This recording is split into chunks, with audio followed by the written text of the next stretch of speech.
Buenas noches, mi nombre es David Maldonado, soy miembro del proyecto educativo Daniel Bernoulli y esta es la continuación del primer video de introducción a la mecánica de fluidos. Entonces, anteriormente hemos definido la materia en sus tres estados tradicionales, el cual era sólido, líquido y gaseoso. Vamos a empezar a ver lo que es la estática de fluidos, para ver cómo se comporta esto, pero vamos a empezar únicamente con el estado líquido. El estado gaseoso lo vamos a dejar por un curso un poquito más adelante. Y ahora nos compete únicamente los líquidos. Sin embargo, vamos a utilizar el concepto de fluido. Eh, para empezar, supongamos que tenemos un fluido en equilibrio. En el interior de este fluido hay un elemento de área. En este elemento de área ocurren varias cosas. Primero, él experimenta una fuerza en su cara inferior y otra fuerza en su cara superior. En la cara superior tenemos una fuerza de F1, en la cara inferior una fuerza de F2.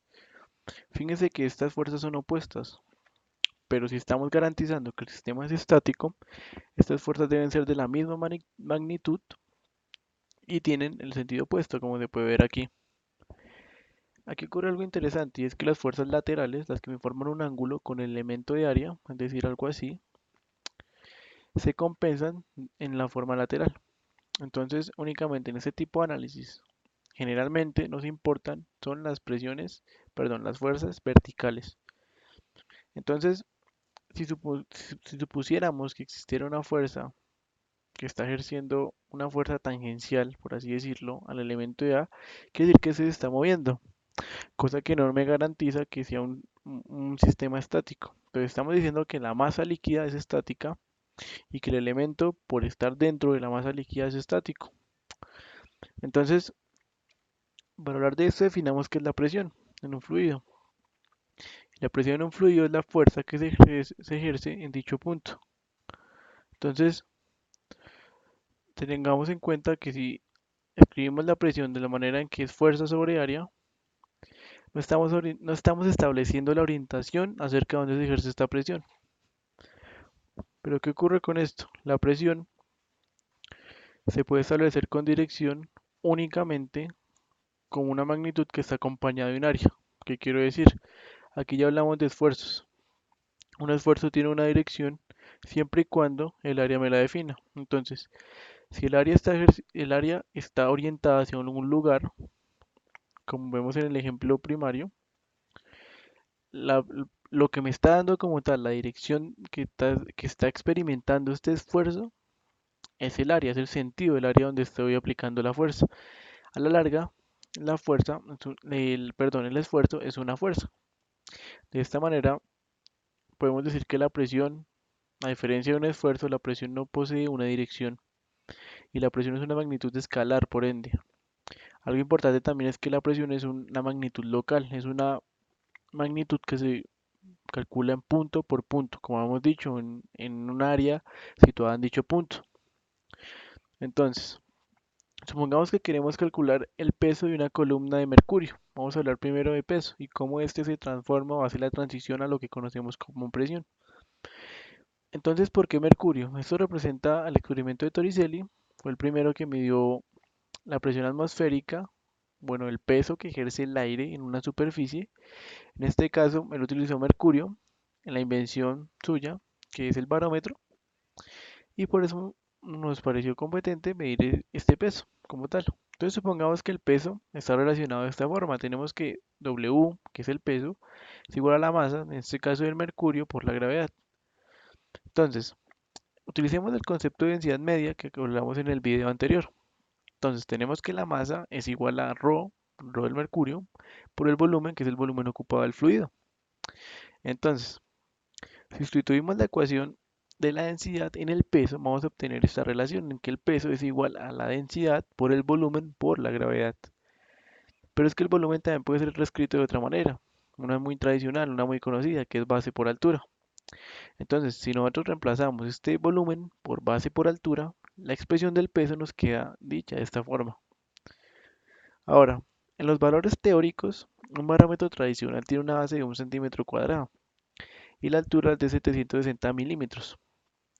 Fíjense que las medidas de un barómetro antiguo, pues antiguo me refiero a la época de Torricelli, se medía era con longitud de lo que podía subir el mercurio o el líquido que estuviéramos usando para medir esta presión atmosférica.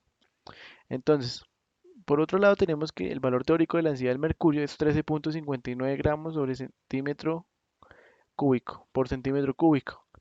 Entonces, al ser esto así, si reemplazamos los datos, vamos a tener que el peso va a ser de 1013.3 milibares. Fíjense que eso es una medida de presión, son unidades de presión como tal. Pero ¿qué ocurre? Lo que ocurre es que nosotros al reemplazar el volumen como área y altura, estamos definiendo ahora una magnitud de presión, cosa que no hemos colocado acá, sin embargo, es más correcto escribirlo de esta manera. Entonces, consideremos ahora la estática de fluidos, consideremos cómo se podría demostrar este principio o a qué vamos a llegar suponiendo que tenemos un sistema estático. Entonces, supongamos que tenemos un cubo, que es un elemento de fluido, es decir, que el cubo no es de ningún material diferente al del fluido. En este caso, supongamos que es agua. Entonces, el cubo está hecho de agua también. De manera que él está por dentro del fluido y está estático, no se está moviendo. Entonces, consideremos las fuerzas que están ejerciendo en este cubo. Podemos ver que hay una fuerza que va a ser de la cantidad de agua que está encima de él, que está ejerciendo sobre la cara superior, y hay otra fuerza que es la cantidad de agua que está debajo de él, que está ejerciendo una reacción, es decir, una fuerza en la cara inferior. De esta manera hay dos fuerzas, sin embargo, observemos que este elemento de fluido, en este caso un cubo, puede tener otra fuerza. ¿Y cuál es? La fuerza del peso. Entonces definamos cómo podemos hablar del peso de este elemento de fluido, que en este caso es un cubo. De manera que si hacemos la sumatoria de fuerza en Y, ¿por qué en Y? Porque en X nos está moviendo. Ya dijimos que en los laterales las fuerzas se compensan y no nos interesa que el cubo esté en equilibrio.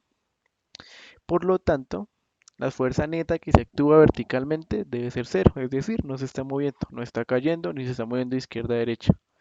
Entonces, como habíamos dicho que tenía tres fuerzas y que este movimiento, al no ser un movimiento acelerado, debe ser cero porque es un movimiento, no es un movimiento como tal, está estático. Tenemos que la fuerza en la cara superior, fíjense, es la fuerza en la cara superior más la fuerza del peso, que él también tiene un sentido, tiene un peso que le está ejerciendo fuerza. Aquí vamos a suponer que el elemento positivo va a ser el eje hacia abajo. ¿Qué quiero decir? Que todo elemento que esté apuntando hacia abajo va a ser positivo y ahora todo elemento que esté apuntando hacia arriba va a ser negativo. Entonces, ¿qué fuerzas tenemos positivas? Tenemos el peso por un lado y tenemos la fuerza sobre esta cara por otro. Y las fuerzas negativas, ¿quiénes van a ser? La fuerza que está contrarrestando como tal. ¿Y cuál es? Es la fuerza sobre la cara inferior. Fíjense que esta fuerza debería estar en este lado. Sin embargo, habíamos dicho que esto era cero. ¿Por qué? Porque estaba estático. Al pasar mi fuerza sobre el área inferior, nos queda esta ecuación como tal. Entonces, tenemos que la presión definida es fuerza sobre área. Habíamos dicho eso anteriormente. Entonces la fuerza la puedo reescribir como ¿quién? Como la presión por el área. Entonces que si yo reemplazo este concepto en la ecuación anterior, tenemos que para la fuerza en B que vamos a tener, tenemos la presión B por el área B. Para la fuerza A que vamos a tener, la presión en A por el área A y el peso sigue siendo el mismo. Ahora, vamos a analizar un poco este elemento de fluido y es que fíjense que el área A y el área B es la misma. Poseen una igualdad de áreas. ¿Por qué? Porque elegimos un sólido regular. Entonces, si tenemos que el peso dado por esto, que ya habíamos hablado de esto, de por qué era BH base por altura, que es el volumen, tenemos un valor que no tenemos, que es la altura. Pero fíjense, la altura, ¿quién viene siendo? Es la altura del elemento de fluido. Entonces, tenemos por un lado que de la cara inferior a la superficie de donde está el líquido, hay una distancia ZA, pero tenemos una distancia entre la cara superior hasta la superficie del líquido ZB. Por lo tanto, la resta de estas dos magnitudes me van a dar la altura del elemento de fluido. Entonces va a ser ZA menos ZB. Fíjense que la altura va a estar dada por ZA menos ZB, que va a ser un delta de Z, que va a ser un- una diferencia. Entonces, si tenemos esto, de esta manera se nos reduce la ecuación a esto. Fíjense, aquí este B es un error de la diapositiva, esto no aparece aquí. Sin embargo, nos queda que el peso estaba por ρ, G, B en este caso. Fíjense que aquí seguimos hablando de peso por el delta de Z. ¿Qué pasó aquí? Aquí, ¿qué sucedió? Mi valor B lo pasé a dividir, de manera que si utilizamos la expresión dicha por esta cosa, si tenemos que aquí la fuerza sería el peso y el área que sería el B que bajé a dividir, se me convertiría en presión. Entonces tenemos que la presión viene dada por ρ g delta de Z. Pero fíjese que eso es una manera de expresar la presión. Sin embargo, vamos a seguir hablando del peso, que es lo que nos interesa del elemento de fluido. Entonces, vamos a suponer que las áreas son iguales, como habíamos dicho. Si sustituimos esto en la ecuación que teníamos, vamos a tener esto. Entonces, ¿qué nos dice? Que la presión en A por el área en A va a ser igual a la presión en B por el área en B más el rho g A por el delta de Z. Es el elemento de las alturas, del elemento fluido. Entonces, si las áreas son iguales, puesto que estamos hablando del mismo elemento de fluido, esas áreas se me van a cancelar. ¿Qué quiero decir? Pues que divido en ambos lados de la igualdad por un área, todas son iguales. Esto quiere decir que se van a desaparecer. Ahora, si tenemos esto de esta forma, vamos a decir lo siguiente, que vamos a tener la ecuación fundamental de la estática. ¿Qué quiero decir? Que si tenemos este punto, bueno, aquí disculpen, este A no aparece acá, este A se nos fue con las otras A, un error de la diapositiva, pero entonces obtenemos la ecuación fundamental de la estática. Entonces tenemos que la presión es igual a ρ g por la diferencia de alturas. Fíjense que llegamos a quién, a una expresión que me dice cómo se comporta la presión. Pero fíjense que el peso del elemento fluido ya lo habíamos obtenido aquí. Es decir, que si hubiéramos querido calcular el peso como tal, hubiera pasado algo similar a lo que hicimos con el ejemplo del mercurio. Entonces, al hacer esta aproximación en la cual tenemos ya una diferencia de presiones, fíjense que va a ser la presión en el punto A menos la presión en el punto B, igual a el rho g delta de Z, omitan esto.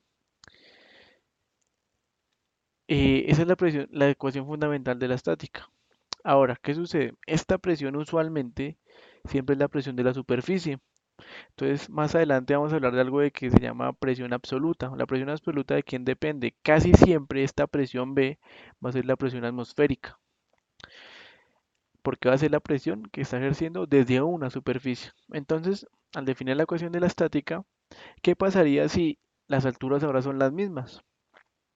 Supongamos que HA en un elemento de altura es igual a HB. ¿Qué sucedería? Entonces, si tenemos que HA es igual a HB, en este caso es ZA igual a Z sub B, supondría que esto es cero, el delta de Z. De esta manera, al ser cero, tenemos que la diferencia de presiones es igual a cero. Por lo tanto, la presión en el punto A va a ser igual a la presión en el punto B. Entonces, si las alturas son las mismas, la ecuación fundamental de la estática me dice que las presiones son las mismas. De manera análoga ocurre con la altura. Si las presiones son las mismas, la altura también va a ser la misma. Entonces, esto está un poco más complementado en los ejercicios que se van a subir. Este es un curso introductorio acerca de estática. Sin embargo, vamos a empezar a tratar ya conceptos como lo que es empuje, como lo que es el principio de Pascal, de dónde provienen y por qué. Aquí dejo un libro, como tal, la bibliografía que es un libro bastante bueno, este de Marcelo Alonso. Se llama Física, aquí me falta un poco, pero se llama Física, un curso elemental.